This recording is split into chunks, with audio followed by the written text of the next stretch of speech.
Okay, hai, Assalamualaikum semua. Nama saya Nur Akmal. So, berjumpa saya lagi. Saya nak buat rakaman secara live tapi disebabkan oleh beberapa masalah teknikal. So, saya terpaksa buat recording dulu dan kemudian kita akan upload.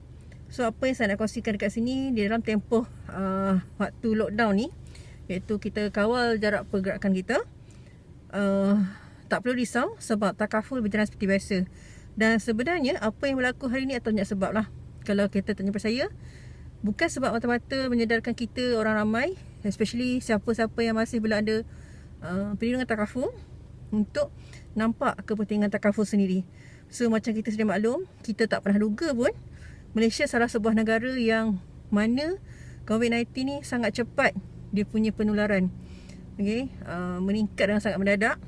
Okay, dan saya harap semua berhati-hati dan patuhi arahan yang telah dikeluarkan. Okay, so jangan salah faham.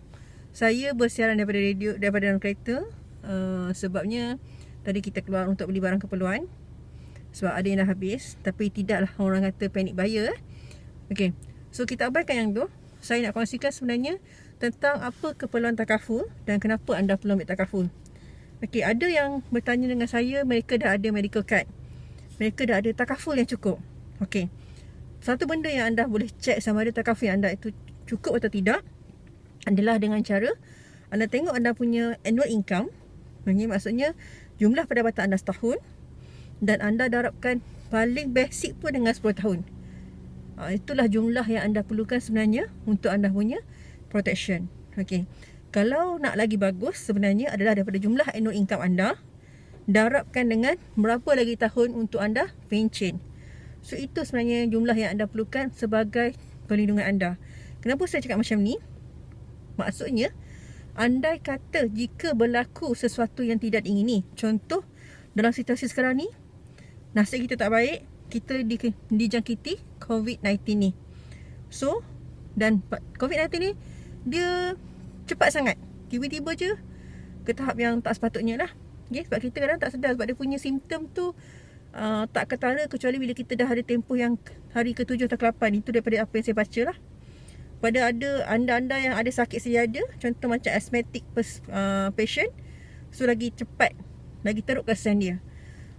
So dalam situasi macam ni, bila kita dijangkiti virus tadi, so kita akan terlantar di hospital, tidak boleh bekerja. Kepada anda yang makan gaji, yang pekerja tetap, mungkin anda rasa selamat sebab anda dah ada income, gaji tetap jalan.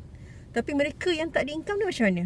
Maksud saya dari segi yang kerja kontrak, yang makan gaji hari, ia sangat efek anda. So dekat sinilah takaful tadi memainkan peranan. Okay, di mana kalau anda ada medical card, mungkin ada allowance hospital yang cover pendapatan harian anda yang hilang. Ataupun mungkin anda, jika anda ada ambil takaful yang cover waktu khilaf ini berlaku lah. Okay, so contohnya dekat sini, apa yang kita berada di FLD, takaful ni fungsi dia, contoh pertama, of course lah semua orang tahu, iaitu bila berlaku kes-kes kematian. Di mana bila berlaku saja kematian, secara automatik kita akan bayar sejumlah pampasan kepada penama hibah. So penama hibah ni sebenarnya adalah pemilik mutlak ataupun penerima mutlak kepada hadiah yang telah diberi kepada beliau lah. Contoh, katakan saya sebagai klien, saya sebagai pemegang polisi, saya serahkan jumlah pampasan tu, saya namakan atas nama suami saya. So suami saya adalah pemilik penuh kepada wang tersebut. Sebab konsep kita adalah hibah. Maksudnya dekat sini bukan waris. Kalau kita waris, meletak nama sebagai penama waris, pewaris tu hanyalah pemegang amanah yang mana duit tersebut akan jadi harta pusaka setelah kematian kita.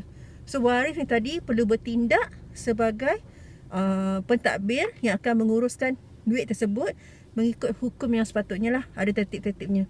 Tapi hari ni saya tak nak cerita pasal tertib tu. Okay? Dan yang keduanya, jika berlaku cacat kekal, stroke, maksudnya mereka dah tak mampu bekerja lagi. Okay? Dan dekat sinilah kita punya perlindungan akan berjalan, di mana kita akan bagikan sejumlah pampasan tadi kepada si klien ni tadi. Okey, percaya cakap saya, apabila kita dalam keadaan cacat kekal menyeluruh tadi, dan kita yang terlantar sakit, duit pampasan tu majoriti digunakan oleh kita, bukan ahli keluarga kita. Kenapa saya cakap macam ni? Pertamanya, bila kita sakit, first of all, of course kita nak akan keselesaan. So kalau saya masukkan kat sini, mungkin kita perlu belikan katil yang boleh turun naik untuk kita selesa, okay, yang boleh adjust lah. Yang kedua, kita mungkin perlukan kursi roda. Lepas tu kita perlukan pampers yang lebih selesa, okay, bila kita tak boleh buat bergerak, okay. Dan mungkin kalau kita tak boleh makan makanan-makanan yang pejal ni, kita terpaksa beli susu khas. Dan susu khas ni, dia punya kos 100.5 ke 200.5, okay. Dan next step, kalau kata kita perlukan berlaku fisioterapi, maafkan saya, fisioterapi. So kalau fisioterapi ni, sekurang-kurangnya sehari sekali, itu paling tidak. Yang bagusnya sehari 2 kali. So setiap kali kos fisio tu, dia akan menelan belanja. Siapa yang nak bayar? Okay. Dan seterusnya yang kita boleh lihat kat sini, kalau kita dalam keadaan sakit terlantar tadi ataupun cacat kekal tadi, adakah ahli keluarga kita terpaksa berhenti kerja untuk jaga kita? Ataupun sebenarnya kita kena hire seorang jururawat profesional untuk jaga kita di waktu ahli keluarga kita bekerja. So dekat sinilah duit ni tadi akan memainkan peranan, okay, yang akan membantu anda. Atau mungkin duit ni juga boleh bantu support anda sekiranya medical card yang anda ada tu dah habis limit. So bolehlah bantu sedikit, okay. Ini yang ramai terlepas pandang. Sebab kita selalu fikir kita ada medical card, so dah, okay, that's it. Tapi kena ingat, medical card tu hanya cover untuk kos perubatan, bukan kos secara diri kita, okay. Alright. So next yang kita tengok kat sini, apa yang FFD tawarkan yang tak ada di luar sana. Yang pertama, kita bagi tambahan. Ini memang siapa-siapa sign up automatik dapat secara percuma, iaitu first, kita bagi 10% khairat kematian ni secara dalam masa 24 jam kepada waris. Contoh tadi, dia ambil perlindungan yang berjumlah RM500,000, so automatik RM50,000 akan dikreditkan kepada akaun pewaris dalam masa 24 jam. Okay. Dan at least lah duit tersebut bolehlah uruskan urusan perusahaan jenazah, mungkin ada buat kenduri tahlil, ataupun ada hutang-hutang yang perlu dibayar dulu sebelum diuruskan untuk proses seterusnya. Kan, sebagai contoh, kereta, rumah. Selagi mana urusan tu tak ada selesai kan, selagi itulah waris perlu bayar dulu semasa punya hutang. Contoh, kalau ada kereta, semasa punya loan, okay, pada bulan tersebut dan sebagainya lah. Okay. Dan duit tersebut juga sekurang-kurangnya membantu jugalah. Sebab kita ni bukan saja terikat dengan perundangan, bukan saja berikatkan, contohlah kematian ni just sekadar uruskan jenazah dan settle, tak. Ada kenduri kenara lah, tali lah bagai. So at least duit ni bantu jugalah ahli keluarga kita untuk buat kenduri dan sebagainya. Okay. Dan seterusnya, kita juga menyediakan badal haji. Maksudnya saat ni kita ada hidupkan satu khidmat untuk upah haji sebanyak RM2,000 kepada kalau kita sebut badal haji ni, maksudnya kepada yang telah tiada lah, ya. Alright. Seterusnya adalah khidmat guaman secara percuma. So khidmat guaman secara percuma yang saya maksudkan kat sini adalah, maksudnya biasanya jika berlaku sesuatu kematian, ramai waris yang tak tahu prosedur yang betul untuk uruskannya. Ada yang berfikir tak apa, faraid je senang. Tapi ia tidak semudah itu, sebab anda perlu melalui peringkat berperingkat, ada proses-proses tertentu yang perlu anda lalui.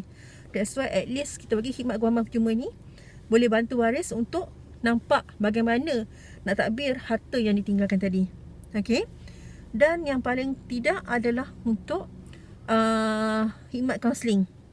Sebab biasanya daripada pengalaman sendiri, bila adalah ahli keluarga kita yang meninggal, kan, kita sendiri pun nak dapatkan kekuatan tu, nak survive balik. Especially contoh, yang meninggal tu adalah ketua keluarga, yang meninggal tu adalah seorang yang menjadi penyumbang punca rezeki dalam keluarga.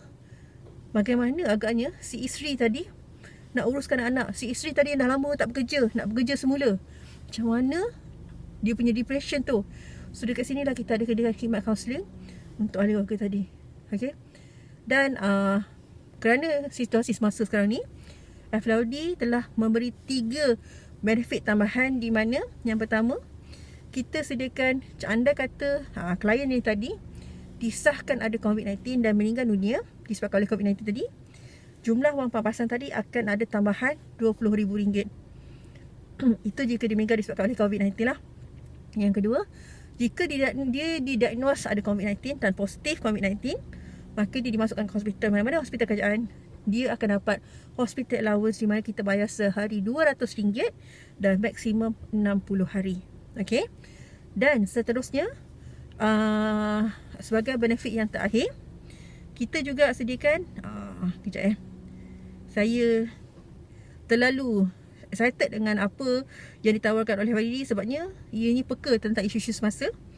Yang paling tidak adalah cash benefit lah. So dekat sini, anda kata salah seorang daripada, anda kata kita sebagai pemegang polisi tadi disahkan ada COVID-19, kita akan bagi sedikit wang cash kepada kepada klien sebanyak RM5,000 lah. So ianya seperti menggantikan pendapatan ataupun sedikit sebanyak boleh membantu pendapatan yang hilang semasa kita admitted. Cash allowance lain, cash benefit lain. So ada 3 perkara tambahan yang kita bagi kepada klien-klien FIUD. Kerana kita tahu COVID-19 ni kita tak duga, siapa-siapa saja boleh kena. Okay, so itu sahaja perkongsian daripada saya. InsyaAllah mungkin di masa akan datang saya akan ceritakan tentang pengusaha harta pusaka. Okay, terima kasih kepada yang menonton, sudi support saya, dan semoga apa yang saya bantu ni bermanfaat. Dan saya sangat berharap pada anda di luar sana, kepada mereka-mereka yang masih belum ada takaful, ambillah takaful.